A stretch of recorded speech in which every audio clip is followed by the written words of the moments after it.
Պարոն Սաֆարյան, ընդդիմադիրները պատրաստվում են հետընտրական մեծ կոալիցիա կազմել, Սամվել Կարապետյանի գաղափարն է, հիմա սպասում ենք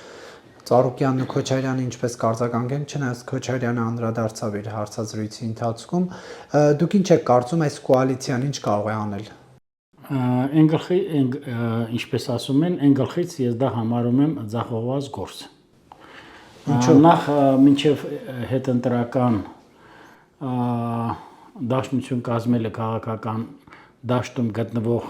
որոշակի խմբավորումների, որովհետև դրանց քաղաքական ուժեր չեմ անվանում, հիմա կասեմ ինչու, կարծեմ 7 կուսակցություններ էլ, 6 թե 7 կուսակցություններ էլ դեմել են սահմանադրական դատարան ընտրությունների օրինականությունը վիճարկելու համար։ Մեկ կուսակցություն էլ, եթե չեմ սխալվում, Միասնության թևերը դիմել է վարչական դատարան ընտրությունների արդյունքները չեղարկելու նպատակով։ Ասեմ ինչու։ Ակնհայտ է, որ այս 3 քաղաքական ուժերը հատկապես, որոնք լուրջ աժիոտաժ են բարձրացրել նախընտրական ամբողջ քարոզարշավի ընթացքում, կարծեք թե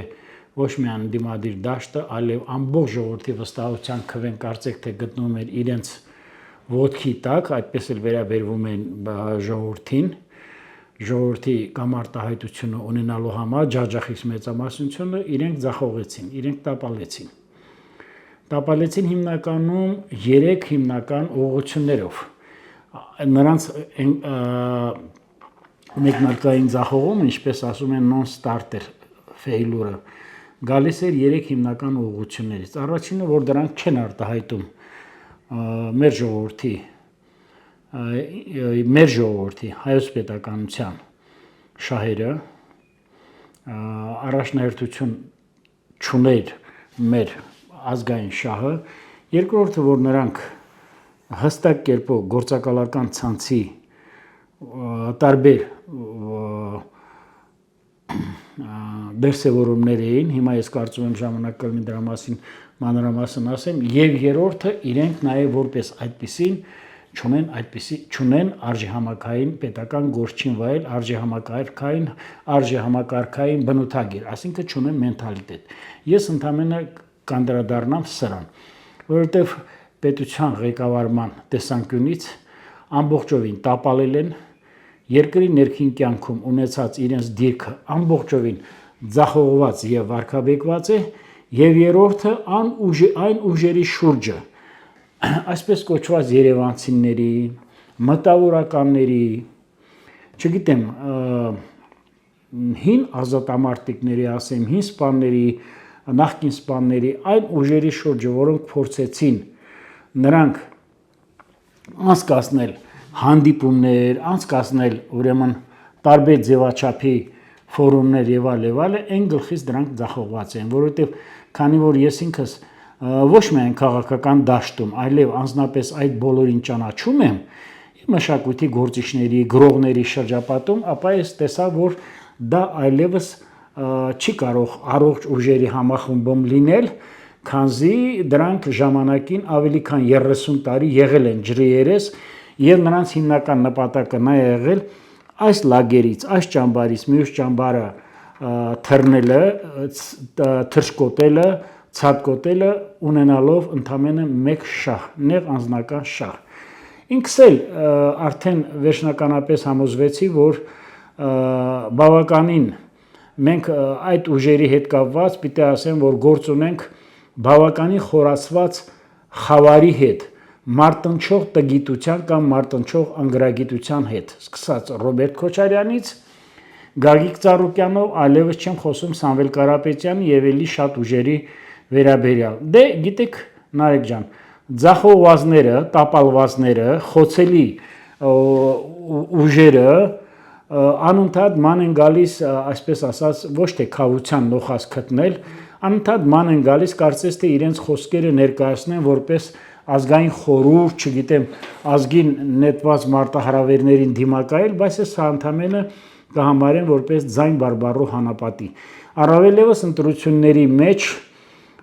տեսանք, որ կաշառքը ինչպիսի հետք ունեցավ, տեսանք փողը, դրամը, ինչպես կարող է մարդու ամբողջ կերպարանքը հանել ջրի երես, ինչպես կարող են մարդիկ իրենց էության լինելով մարմնավաճառներ, ինչպես կարող են մեկ օրվա մեջ ակնհայտ կերպով ցուցաբերել իրենց։ Այլևս չեմ խոսում, որ դեռևս կա բավականին բաղկացուցիչ մասեր, ինգրեդիենտներ։ Կարծում եմ դրա հետ կապված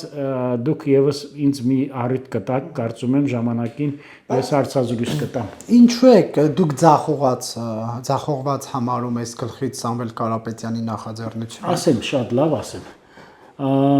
Դեռևս 6 ամիս թե 8 ամիս առաջ դուք լավ հիշում եք, ձեզ եմ կարծեմ հարցազրույց տվել եւ ես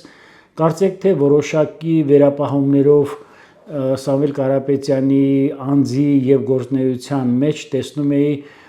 իմպուլսիվ մոմենտներ հանուն ազգային տարբեր ոլորտներում ազգային բարիրարության ասեմ, ծրագրերի ասեմ, նպաստել, օժանդակել եւ այլ։ Բայց երբ որ ես տեսա ինքը ընդամենը օգտագործել ասելով, որ մենք եկեղեցու կողքն է կանգնած, այնինչ ես տեսա, որ ընդամենը ինքը չի պատկերացնում եկեղեցին որն է, ինչ է նշանակում հայ առաքելական եկեղեցի եւ ինչ է նշանակում մի քանի ուզուրպատորներ հայ առաքելական եկեղեցու բարձր դասի մեջ, որոնք բռնազավթել է մայր աթոռը իրենց ամբարոկեցվածքով եւ նրանց հանդեպ իր վերաբերմունքը, աջակցությունը եւ նրանց ամբողջ շարժումը որպես հաջակցություն մայր եկեղեցու դա արդեն ինքնին բացահայտվեց, դրանք զուտ մերկապարանոց արտահայտություններ են, առավել եւս որ գնալով աստիճանական իներցիայով մենք տեսանք, որ Սամվել Կարապետյանը արտահայտում է ռուսական ուժերի, ռուսական քաղաքական, նաեւ պետական ուժերի հստակ ընդգծված ուրեմն պատվերները, կատարում էր նրանց պատվերները, այլևս չեմ խոսում, որ այստեղ այս ոլորտում եւ Ռոբերտ Քոչարյանի գլխավորած Հայաստան դաշինքի շատ ներկայացուցիչների եւ ուժեղ Հայաստանի ուրեմն ընտրացուցակի շատ ներկայացուցիչների եւ Գագիկ Ծառուկյանի ընտրացուցակի շատ ներկայացուցիչների համար հատուկ ծառայությունների աշխատանք պետք չէր։ Բավական էր միայն Մարիա Զախարովայի այդ ռուսական այդ թոք շոուները, որոնք կան, մեկը կոչում է կարծեմ Բաշայե Գրա, չէ, մեծ խաղ, մյուսը կոչում է այդ Սոլովյովի հեղինակային երեկոն, բավական է նրանց տեսնել, Մարիա Զախարովի հայտարարությունները կարդալ, արդեն այստեղ հատուկ ծառայությունների աշխատանք պետք չի։ Մենք արդեն կտեսնենք, որ ինչ է նշանակում ռուսական քաղաքականություն, ռուսական պետական քաղաքականություն Հայաստանի Հանրապետության հանդեպ, չեմ ասում հայ ժողովրդի, հայ ժողովուրդ տերմինը անթույլատրելի է կիրառել, սակայն ռուսական կառավարող շրջանակները սկսած Վլադիմիր Պուտինից օգտագործում են հայ ժողովուրդ եզրույթը միջպետական հարաբերություններում, որը ես սա համարում եմ անթույլատրելի, ես սա համարում եմ ռազմավարական գործընկերոջ գոնե թղթի վրա հանդեպ մեծ արամարանք։ Բայց ունեն չէ իրենք աջակիցներ ամեն դեպքում 500,000-ից ավել քվե ստացել են դիմացի։ Ասեմ, շատ ճիշտ եք ասում։ Տեսեք, Նարեկ, չեք պատկերացնում ես վերջին օրերին ինչքան է խորացել իմ ուսումնասիրությունները այս ոլորտում։ Ասեմ հետևյալը, Ռոբերտ Քոչարյանի կամ երկրորդ նախագահի ընտրազանգվածը 140,000-ից մի փոքր ավել է, 145,000։ 250,000, 320,000-ի կարգի կարծեմ Նարեկ Կարապետյանի կամ Սամվել Կարապետյանի ընտրազանգվածի շուրջ ուրեմն Գագիկ Ծառուկյանի ընտրազանգվածը կարծեմ 80,000-ից 50 քանի հազար, տեսեք, ես համոզված ձեզ ասում եմ, որ ամիսներ առաջ, երբ որ նրանք ներկայացել էին իրենց, նրանք որպես խամաճիկներ գնացել էին դասերը սերտելու, նրանք անպագորգոր եւ մեծաբերան խոստումներ էին տվել, երկրորդ նախագահի պարագայում նվազագույնը 30-ից 40%, Սամվել Կարապետյանի պարագայում նվազագույնը 50% պլյուս 1 ձայն, Գագիկ Ծառուկյանի պարագայում նվազագույնը 20% ոչ պակաս։ Եվ տեսանք, որ այս խոստումները ինչի հետևանք էին։ Ոչ, ինչի արդյունք էին ռուսական եւ նաեւ ինչու՞ չէ նաեւ տեղի եկել է պիտի ասեմ նաեւ բելոռուսական կառավարող շրջանները հստակ կերպով տվել են ցուցումներ հստակ կերպով իրենց արժեվ դրել են ծրագրեր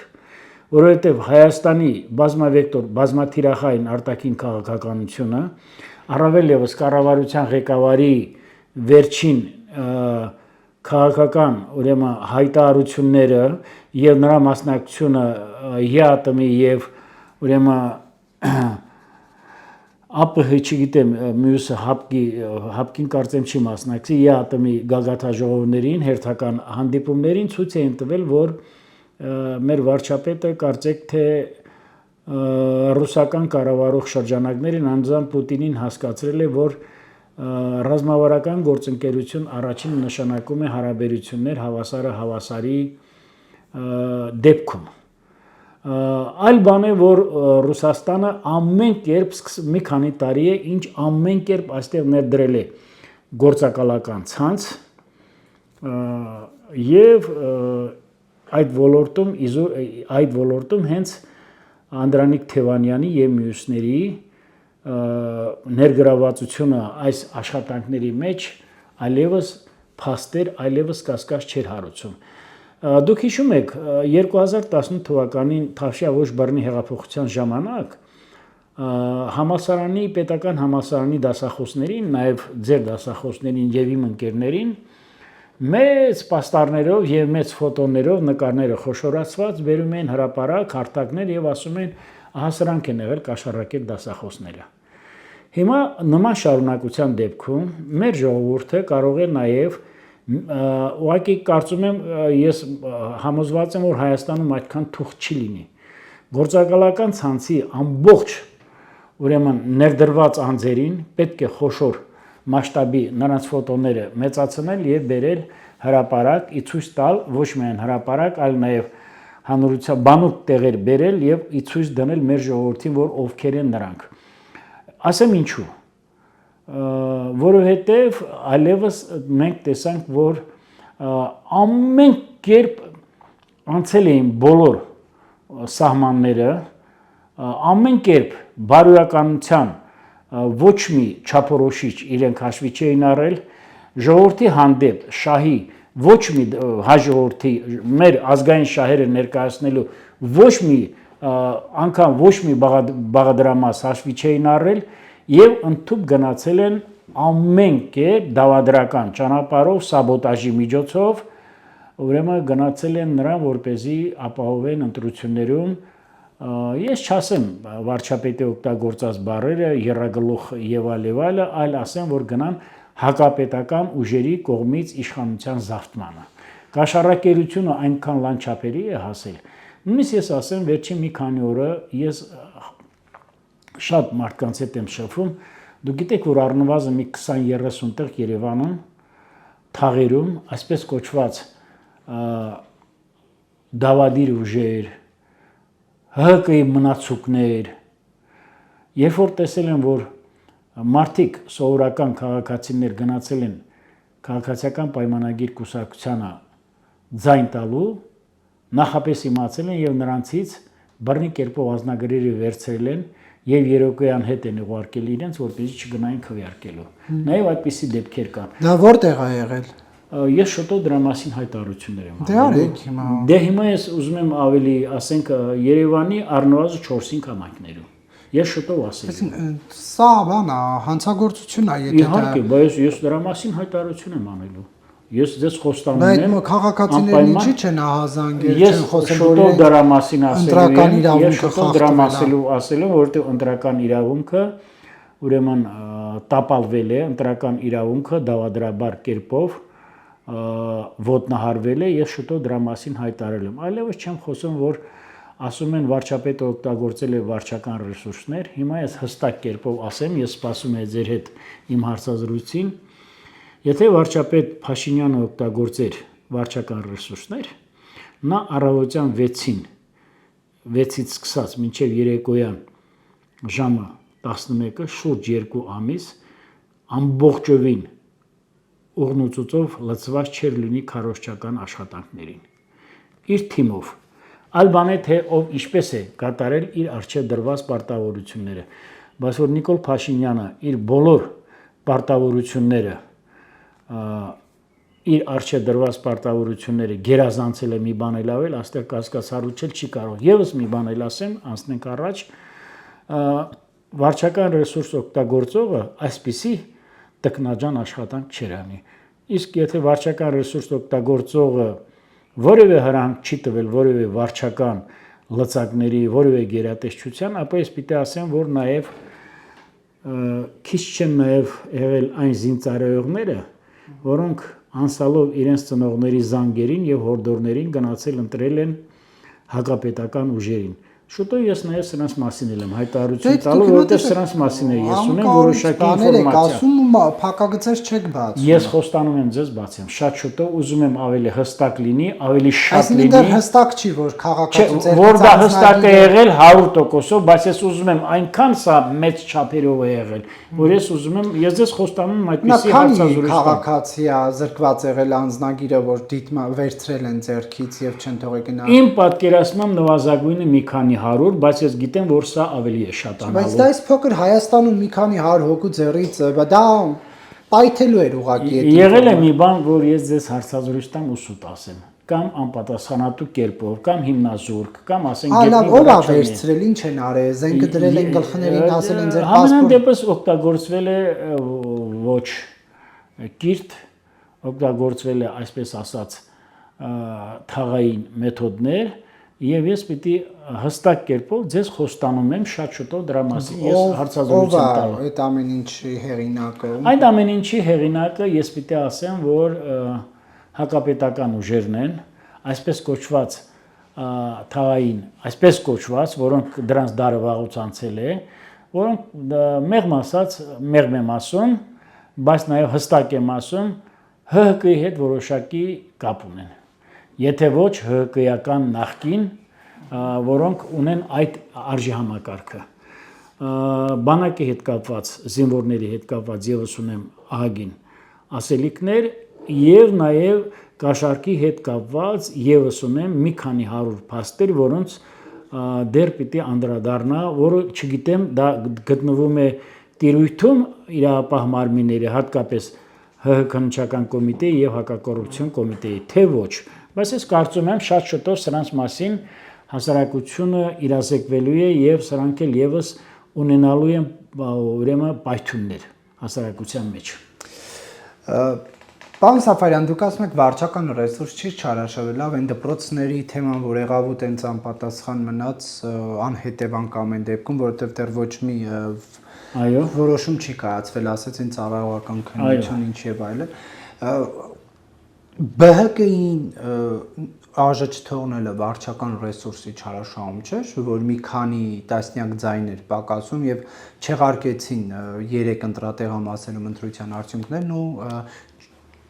3.99 ու մի քանի 98 հա հավաքած ուժին դուրս մնաց եւ այդ ձայները վճռորոշին, սա վարչական ռեսուրսի չարաշահում չի, բա ինչ։ Խորանալով տվյալ ուրեմն փաստերի եւ տվյալ ուրեմն ճճացող աղաղակող իրադարձությունների ասեմ, անարդար վերաբերմունքի եւ այլը, չգիտեմ, ինչպես որ կարող ենք որակել, ասեմ, որ ոչ։ Միանշանակ ասում եմ ոչ, որտեղ այստեղ նաեւ իր ձայները նվազագույնը նաեւ առավելագույն ձևով պակասվել է նաեւ այդ տեղամասերով մեծամասնություն ստացած ԿՊ-ի ձայները։ Հա, բայց ԿՊ-ի համար վճռորոշ չի եղել այդ ձայները։ Ես ասեմ, որ այդ ընտրությունների, այդ տեղամասերի ընտրությունների արդյունքները չեղարկելը հստակ կերպով ասում եմ օրենքի տարին ու ոգուն համապատասխան է եղել։ Հստակ կերպով դա ասում եմ։ Առավել եւս, եթե խորանային, ես կարծում եմ դեռևս ՀՀ իրապահ մարմինները, որոնք ունեն գործառութային ուրեմն իրավասություններ, քննչական կոմիտե կլինի, հակակոռուպցիոն կոմիտե կլինի, ԱԱԾ կլինի, թե ներքին գործերի համապատասխան բաժիններ կլինի, շուտով բացահայտելու են նաև այլ աղաղակող անարդարություններ, եւ ես համոզված կարող եմ ասել, որ Բարգավաճ Հայաստան կուսակցությանը տրված ձայները նվազագույնը 20-30%-ով պակասելու են։ Կաշառքի դեպքերը այնքան շատ են եղել, այդ մարմնավաճառությունը, այդ պետականաքանդությունը, չգիտեմ, դրանք այնքան շատ են եղել, որ նվազագույնը 20-30%-ով պակասելու են։ Բարգավաճ Հայաստան դաշինքի պարագայում կաշառքի դեպքերը այնքան շատ են եղել, որ ընդամենը դեռևս 1%-ն է դուրս եկել ջրի երես, որ ես համոզված եմ, որ պահ է գալու, որ կարող է պատահի նրանք էլ 8%-ի շեմը չհաղթահարեն։ Ուժեղ Հայաստանի պարագայում չեմ խոսում, որ իմ խորին համոզմամբ, իմ պատկերացմամբ առնվազն 60-70% ուժեղ Հայաստանը իր ընտրություններում իր ձայները ապահովել է միայն ու միայն կաշառքի միջոցով։ Ես դա ասում եմ նվազագույն պատկերն եմ ասում։ Դուք պատկերացնում եք, մարդիկ են խոսում լեգիտիմությունից, որոնք բոլորս գիտենք ինչ ճանապարհով են ստացել այս ձայները։ Օրինակ Ռոբերտ Քոչարյանը ասում է, որ իշխանությունը նկարել է մեծամասնությունը իր քվեների։ Բարի։ Տվյալ անձը ես պիտի ասեմ, առհասարակ եթե Հայաստանում 2.488 թե 494 հազար ընտրող կա, որպես ուրեմն ունի քվեարկության իրավունք, ապա ես պիտի ասեմ, որ տվյալ անձը առհասարակ իրավունք չունի ընտրությունների մասին խոսելուց։ Առհասարակ իրավունք չունի ընտրությունների օրինականությունը վիճարկելու։ Մարդ, որը 1998 թվականին, անձնավորություն, որը 1998 թվականին բերել է ուրեմն համատիրություն, ասեմ, թե չգիտեմ, այդ բնակարանային տեղեկանք, որ 10 տարի ապրել է Հայաստանում, Հայաստանի Հանրապետությունը, որը կեղծ է եղել, մարդ, որը 1998 թվականի համապետական ընտրություններում չունենալու 10% ընտրազանգված, ես ամենայն պատասխանատվությամբ եմ ասում, որտեղ ես եղել եմ շտաբի պետ ընտրություններում, հենց իր եւ ուրեմն խարդախություններով, կաշառքներով, սահմանադրական կարգը տապալելով ապահովել են իր հաջողությունը Կարեն Դեմիրճյանի հանդեպ եւ 2003 թվականին ավելի կեղտոտ, ավելի ստոր մեթոդներով, լցոնումներով, քվեատուփեր գողանալով, մարդկանց առևանգելով, սաստելով, բիզնեսների հանդեպ ուրեմն տարբեր ստորացուցիչ մեթոդներ կիրառելով ապահովել են ընտրություններում հաջողություն։ Ինչ եք կարծում, այդպիսի մարդը առհասարակ իրավունք ունի ընտրություններից խոսելու։ Մարդ, որի վերջին 2 ամսվա քաղաքական, ոչ միայն քաղաքական, նախընտրական քարոզչության ընթացքում առնվազն օրվա մեջ 100-ից 200 հոգի իրենց կուսակցությունից զբաղված են եղել միայն ու միայն կաշառքներ տալով բնակիչներին, որպեսզի գան իրենց համար ձայն ապահովել։ Մարդ, որը ստորաբար օգտագործելով Լեռնային Ղարաբաղի բռնի տեղահանված բնակիչներին փորձ է արել գցել իր թակարդը։ Այլևս չեմ խոսում շատ թեմաներով։ Մարդ, որոնք նաև պետական հիմնարկների աշխատողներին, ասում են, որ իր բանը ելքը երբ որ արգելել են դուրս գա մեր հատելու մեր սահմանը, ասում են, որ այդ գաղտնի նկարահանումը կատարել է ԱԱԾ-ն եւ կարծեմ 3 առաջ օրը վարչապետը հայտարարեց, որ դա ԱԱԾ-ն կարող է նաև մասնավոր փաստերել հանի ջրի երես, ասում է, գիտեք, նման բան ասողը չի կարող լինել երկրի ղեկավար, կարող է լինել ընդամենը կառավարության պահակ։ Այսինքն, գիտեք ինչի մասին է խոսքը։ Ես նորից մի անգամ ուզում եմ մեկը միշտ ասեմ, ես ինձ համար շատ ցածր եմ համարում անդրադառնալ այդ 3 ուժերի ղեկավարներին եւ նրանց էլեկտորատին, 3 ուժերի ղեկավարներին ես համարում եմ մարտնչող անգրագիտության մարմնավորողներ, որոնք շատ հեռու են պետական համակարգը ըմբռնելուց։ Տեսեք, Քոչարյանի այդ կադրերը, հա, բայց այնուհանդերձ դա վտանգավոր չէ նման, երբ որ ԱԱԾ-ն զբաղված է ինչ-որ նման մանր գործողություններով իր տեսախցիկի նկարահանումը տալիս է իշխանական լրատվամիջոցներին, որ դա տարածեն, ով գիտի դա հենց անձամբ փոխանցվել է Նիկոլ Փաշինյանին, Նիկոլ Փաշինյանն էլ տվել է հայկական Ասենք այնտեղ ինչ կա գախնիկ, ես ուզում եմ Չէ, բայց մարդուն չեն թողնում, մարդը անցնում է քրեական գործով, չի թույլատրում հատես սահմանը, ինչ կա այդտեղ։ Չէ, բայց եթե օքեյ դա ԱԱՑ-ի հրապարակելիքներ, թող ԱԱՑ-ն պաշտոնապես հրապարակեր, ոչ թե Սլիվանեին Նիկոլ Փաշինյանի։ Ես չգիտեմ, ես ճիշտ ասած այդքան չեմ խորացել։ Ես 100%-ով հստակ ասում եմ, որ Ռոբերտ Քոչարյանի պարագայում ցանկացած տեղեկատվություն եւ 100 պատշաճի է մեկնաբանվում եւ նրա հանդեպ կարելի է կիրառել ցանկացած այդպիսի մոտեցում, որովհետեւ իր պարագայում եղել է ջարդ, իր պարագայում նման դեպքեր եղել է ծեծ ու ջարդի առևանգման սպանությունների միջոցով։ Այլ բան ես չեմ ուզում ասել։ Չէ, եթե եղել են դրանք Քոչարյանի իշխանության օրոք, դա նշանակում է, որ իհարկե ոչ, պիտի չկիրառվի։ Այո, ես գտնում եմ, որ օրինակ ասեմ։ Նա Քոչարյանի օրոք գնդակահարություն ա եղել, պետք է Քոչարյանին տանել։ Չէ, իհարկե ոչ, ես գտնում եմ, որ Ռոբերտ Քոչարյանի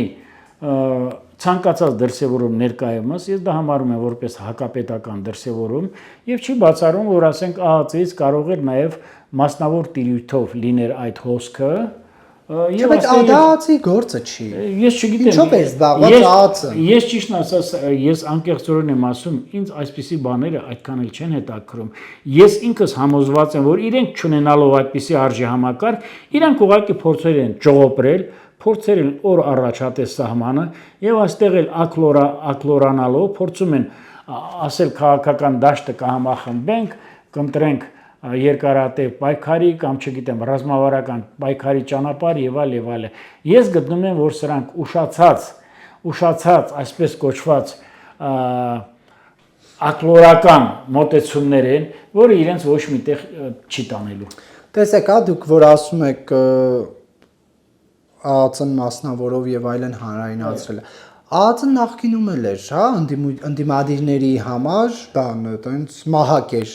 կարմիր պապկաներ կային ընդդիմադիրների մինչև անձնական կյանքի վերաբերյալ տեղեկություններ կային հրապարակված, որ հենց մի քիչ ընդդիմադիրները ակտիվանում էին, հանում էին, բացում էին այդ պապկաները։ Այսինքն մենք այդ արատավոր երևույթի ինչի դեմ նախկինում քննադատել ենք, խոսել ենք, հիմա էլ կա։ Ես գտնում եմ, որ նախ այդտեղ որևէ արատավոր բան չի եղել, այդ դեպքում եթե դա խնդրարից չէ, ինչու ներողություն, ինչու ԱԱՑ-ն չի հրապարակում բոլոր այն քաղաքացիների կադրերը, որոնց ելքը արգելված է Հայաստան։ Դե թող հերթով բոլոր քաղաքացիների։ Ես գտնում եմ, որ ԱԱՑ-ն ելնում է նպատակահարմարությունից։ Սա իշխանական քարոզչության համար չի ծառայեցել։ Ես այդ կարծիքին չեմ, ես գտնում եմ, որ ԱԱՑ-ն իր գործառույթը ներկայումս իրականացնում է 100 պատշաճի։ Դա իմ խորը համոզումն է։ Իշխանական քարոզչության համար Քոչարյանի չգնալու կադրերը հրապարակում է ԱԱՑ-ն, դա ընդ որում ոչ օրինական ճանապարհ։ Ես գտնում եմ, որ այստեղ իշխանական քարոզչության ջրաղացին ջուր լցնելու ոչ մի փաստ չկա։ Չէ, ոնց իշխանական դաշտը վերցրել էր եւ Facebook-ում այդ օրը բատոնախմբություն էր կազմակերպել, տեսեք փախնող Քոչարյանին կադրերը ոնց են բանալը։ Դե գիտեք, եթե հակապետական մարդու հետ կապված է, դա կարելի է նաեւ հանրայնացնել։ Այստեղ ես ված բան չեմ տեսնում։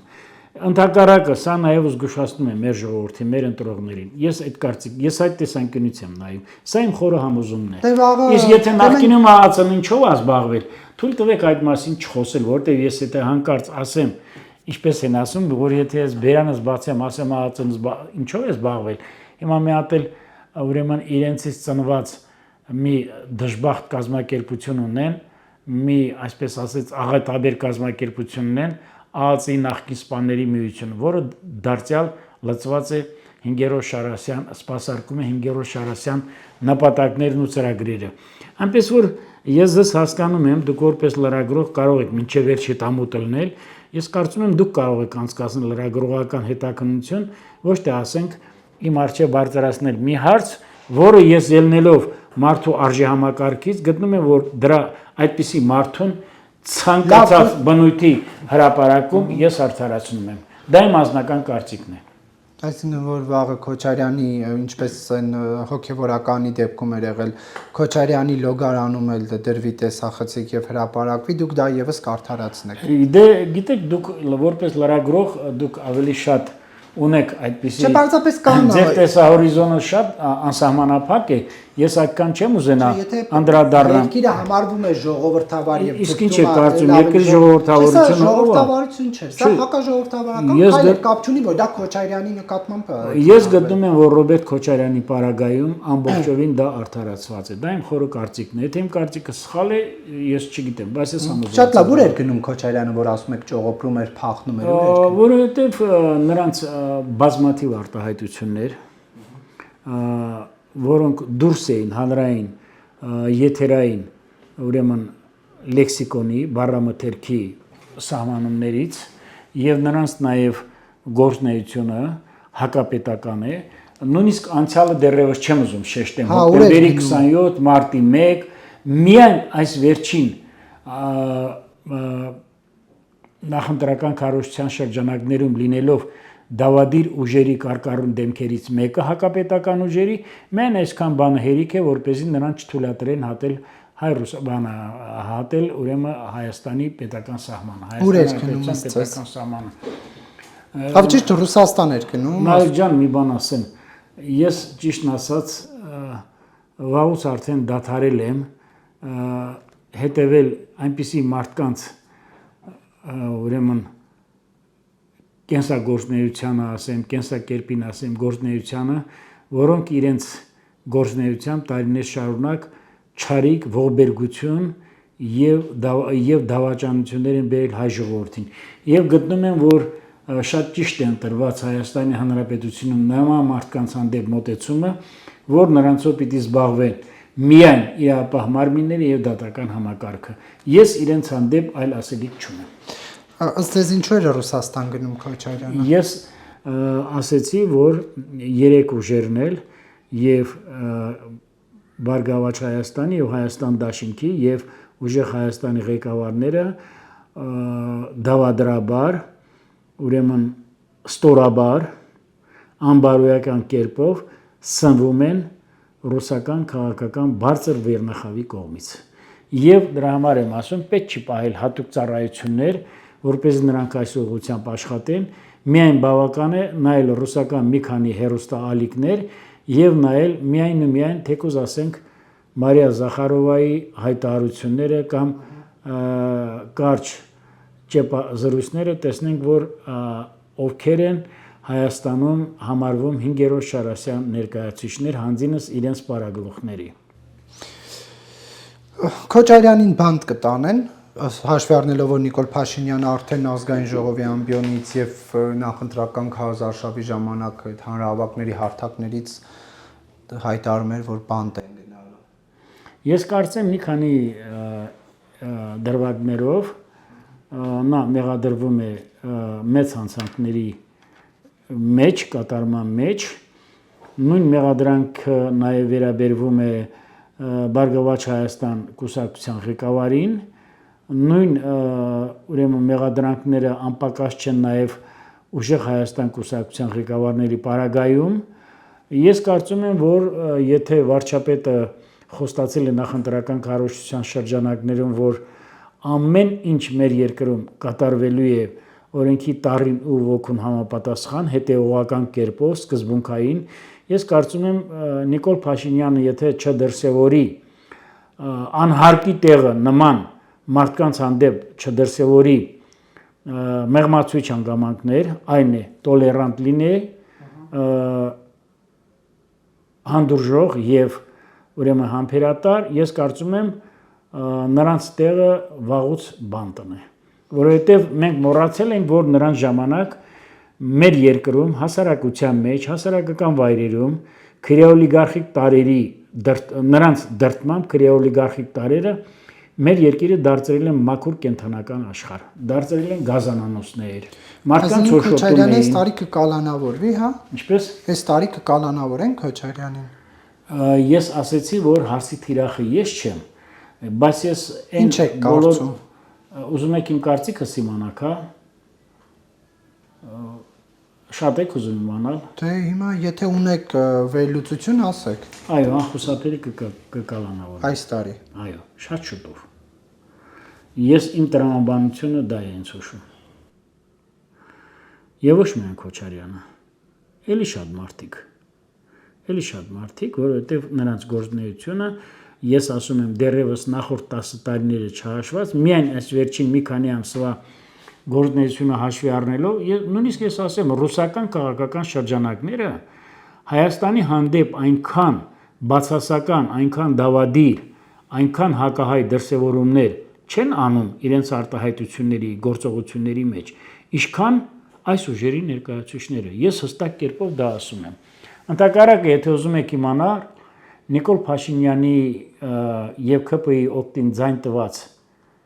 ձայների մեծ մասը ապահովել է միայն այն տրամաբանության մեջ, որ վարչապետը խոստացել է ընտրություններից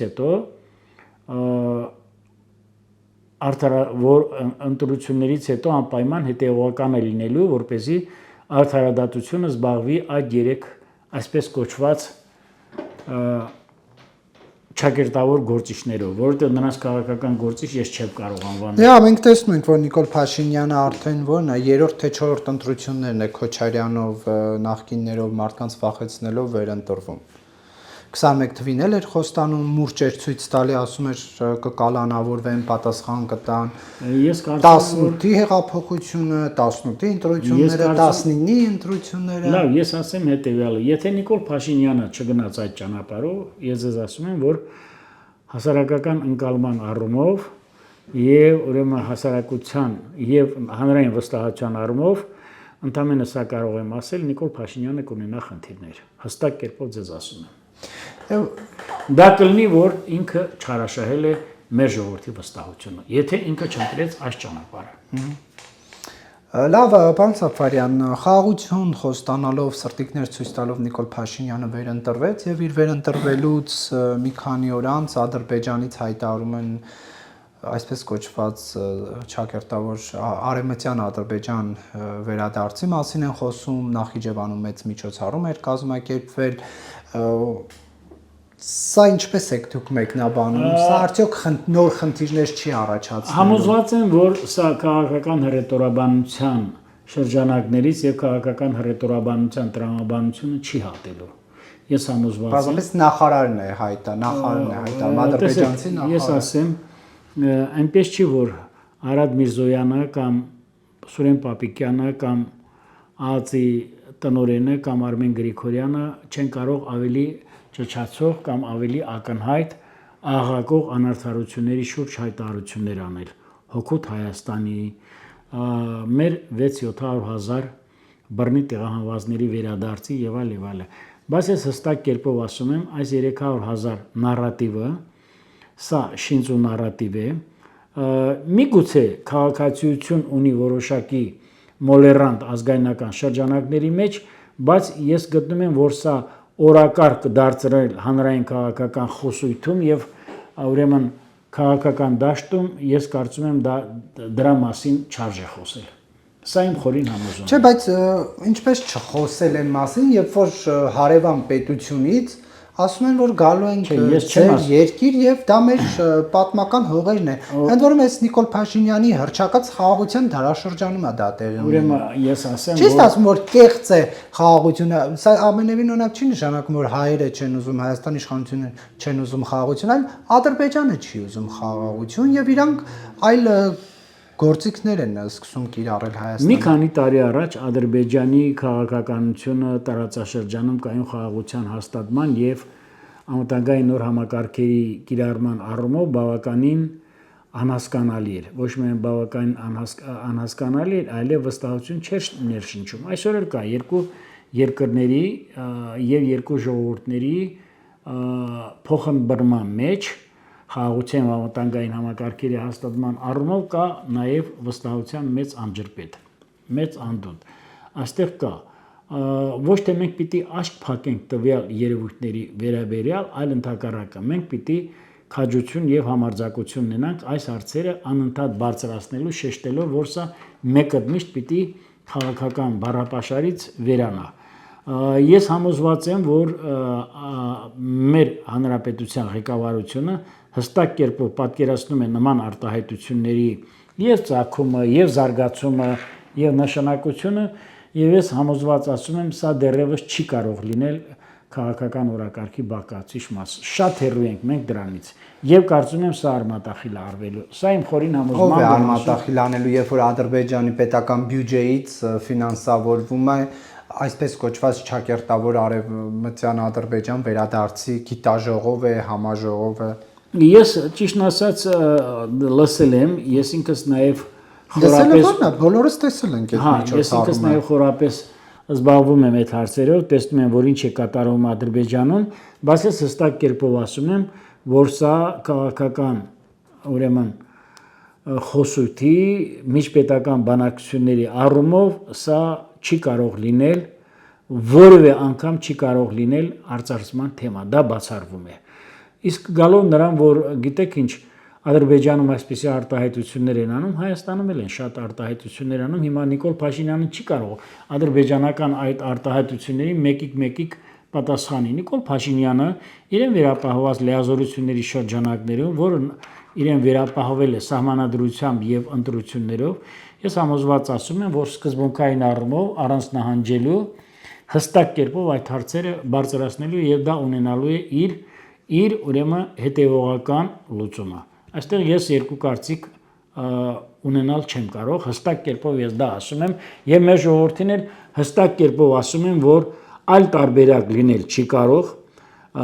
սա քաղաքական հռետորաբանության շրջանակներից այն կողմ չի կարող անցնել, այո, կարող են որոշակի առումով ունենալ բյուջետային ֆինանսավորումներ որպես հասարակական քաղաքական կազմակերպություններ, բայց հստակ կերպով ես ասում եմ, որ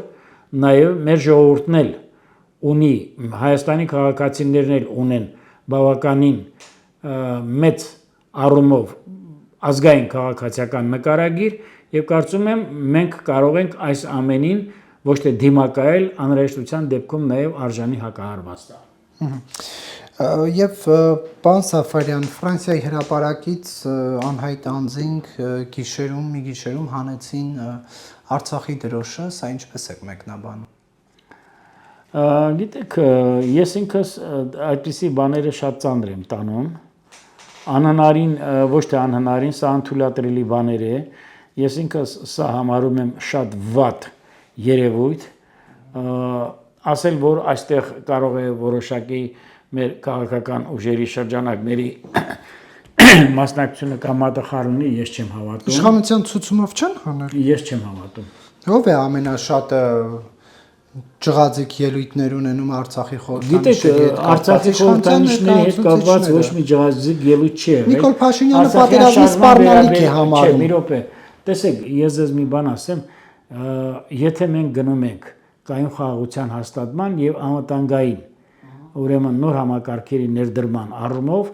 կառավարության ղեկավարի ցանկացած նախադասության տակ ես կարող եմ իմ ստորագրությունս դնել, ընդ որում ոչ թե կարող եմ դնել հարյուրավոր պատմաբանների, դիվանագետների, նախկին դեսպանների, նոր դեսպանների, դասախոսների, հասարակական քաղաքական կյանքի բոլոր ներկայացուցիչների հետ կարող եմ գնալ բանավեճի եւ ապացուցել կառավարության ղեկավարի նման գործելավոճի, նման արտահայտությունների ուրեմն գետնի վրա իմպլեմենտատիվ արժեքը։ Մեկ այլ բան էլ կներեք, մի բան ես ընդհանրապես լինելով նաև Արցախյան շարժման, հիմնադիրներից նաև ձեր ստորագրությունը կդնեք Նիկոլ Փաշինյանի այն խոսքերի տակ, որ Ղարաբաղյան շարժումը փակված է, որովհետև դա սպառնալիք էր Հայաստանի համար։ Ոչ, ուրեմն Ղարաբաղյան շարժումը ինքը ինչու համար է ասում փակված։ Չէ, դուք ասում եք, որ բոլոր ստորագրությունը կդնեմ։ Ես իմ համար 88 թվականի մեկնարկված Արցախյան շարժման տակ իմ ստորագրությունս դրել եմ եւ իմ ստորագրությունս հավերժական է։ Բայց ես պիտի ասեմ, որ հետագայում Արցախյան շարժման ուրեմն աղավաղված եւ խեղաթյուրված այդ ամբողջ թրենդը ուղղությունը իրենց ներկայացուցիչներով բերեցին նրան, որ մենք դարձանք ուրեմն այսպես ասած ձախողված եւ բանակցությունների եւ ձախողված իրականության ներկայացուցիչներ եւ ընդհակառակը ավելին ասեմ, մենք ունեցանք այն երկիրը, մենք նաեւ ունեցանք այն մտածելակերպը ռազմաֆեոդալական եւ մեր գաղափարական արժեհամակարգը եւ Արցախյան շարժման ոլորտում այդ տրամաբանությունը գործնական առումով կենացների հայրենասիրությունից այն կողմ շանցավ։ հստակ կերպով ես դա ասում եմ։ Ասեմ, որ ես 88 թվականի հերոսական շարժման տակ եւ լինելով հատկապես առաջին հանրահավաքի մունետիկը հայտարարելով դրա մասին եւ քաջատեղյակ լինելով վերջին 150 տարվա Արցախյան, ոչ միայն հատկապես վերջին 150 տարվա Արցախյան պատմությանը իմ ստորագրությունս դրել եմ եւ իմ ստորագրությունը լինելու է հավերժական։ Մեկ ուրիշ բան եմ ուզում ասեմ, ներողություն եմ խնդրում։ Ռուսական քաղաքական շրջանակները ասում են, որ Հայաստանում ակնկալվող ամռանը Eagle Partners արծիվ գործընկերության շրջանակներում այս զորավարժությունները կարծեք թե սովորեցնում են հայերին սպանել ռուս զինվորներին։ Այո, ՆԱՏՕ-ի, այսպես ասած, ՆԱՏՕ-ի կարծեք թե որպես քույր կազմակերպություն Ռուսաստանին դեմ է եւ այլ։ Գիտեք, այս պետական հորջորջանքը, պետական մակարդակով այսպիսի ուրեմն խեղաթուրված վերաբերմունքը եւ արամարական վերաբերմունքը մեր ժողովրդին թույլ է տալիս ընդամենը պատասխանել մեկ բառով։ Այդ ինչպես է լինում, որ Հայաստանի Հանրապետությունը եւ Արցախի պաշտպանական բանակը 44 օրյա պատերազմում ստիպված էին դիմակայել այն զենքի հզոր պաշարներին ադրբեջանական, որի ուղիղ 85-90%-ը ունի ռուսական ծագում։ Այլ բան չեմ ուզում ասել, միայն այսքան բանը հերիք է։ Սրանից զատ ես պիտի ասեմ հետեւյալը, որ այն, որ այսօր էլ փորձում են մեզ սպառնալ գյուղատնտեսական մթերքների, զանազան կիսաֆաբրիկատների արտահանման, գազի, չգիտեմ, ռազմավարական տարբեր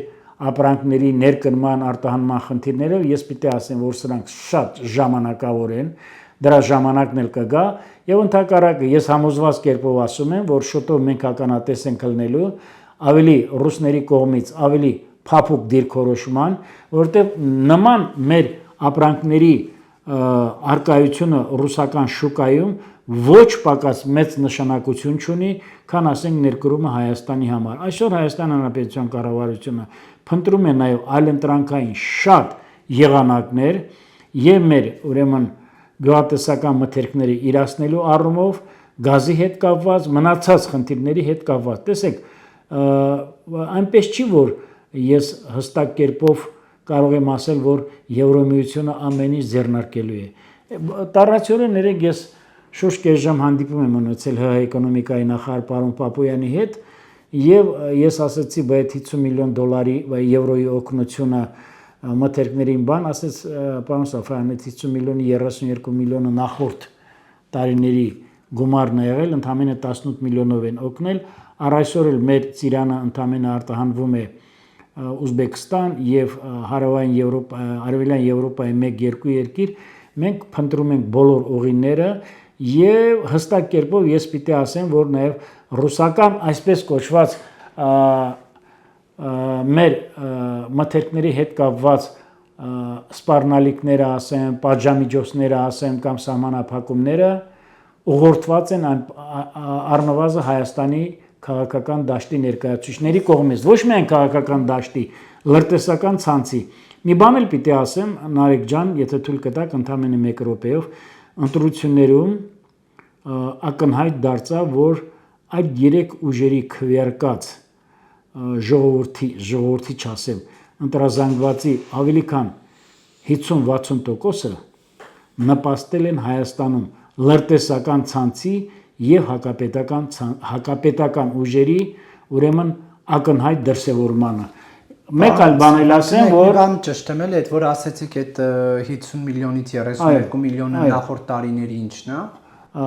Նախորդ տարիներին դա վաղուց պիտի ներդրված լիներ Հայաստանի տնտեսության մեջ, այդ 50 միլիոնի մեջ պարզապես 18 միլիոնն է,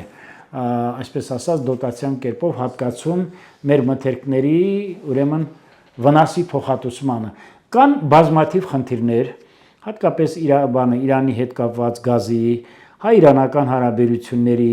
շուտով TRIPS-ն է նաև իմպլեմենտացվելու, շուտով կնքվելու 5 միլիարդ դոլարին հասնող արհեստական բանականության պայմանագիր, էլի խնդիրներ, այսօր անթաքույց ատելությամբ 5-րդ շարասյոնը փորձում է տեսնել, օր առաջ ցանկանում է տեսնել Հայաստանի կառավարության ձախողումը եւ տապալումը ուրեմն ընդգրկուն համապարփակ եւ գլոբալ ծրագրերի իրագործման առումով։ Բայց ես պիտի ասեմ, որ շատ շուտով հստակ կերպով ես ասում եմ, որ ռուսական քաղաքական շրջանակները հասկանալու են, որ հայ-ռուսական հարաբերությունների մակարդակը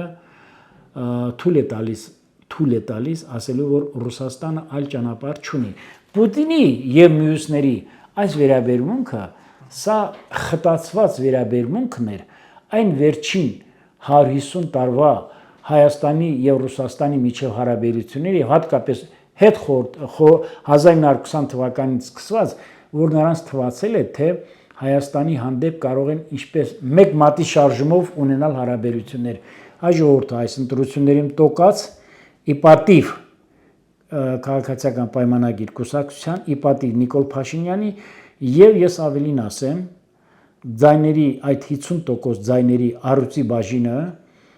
քաղաքացիական պայմանագրին քվեարկել են միայն ու միայն նրա համար, որ Նիկոլ Փաշինյանը անվարան, հետևողական եւ համարձակ կերպով կանգնեց Հայաստանի պետականության պահպանման եւ հետագա զարգացման դիրքերում, ցույց տալով իր պետական մտածելակերպի մի քանի անգամ առավել եւ բարձր լինելու բոլոր առումներով մյուս այդ քաղաքական, այսպես կոչված, դրանք քաղաքական ուժեր չեն, քաղաքական ուժերի ոչ թե լիդերների, այլ պարագլուխների հանդեպ։ Շնորհակալություն, պարոն Սաֆարյան։ Ես եմ շնորհակալ։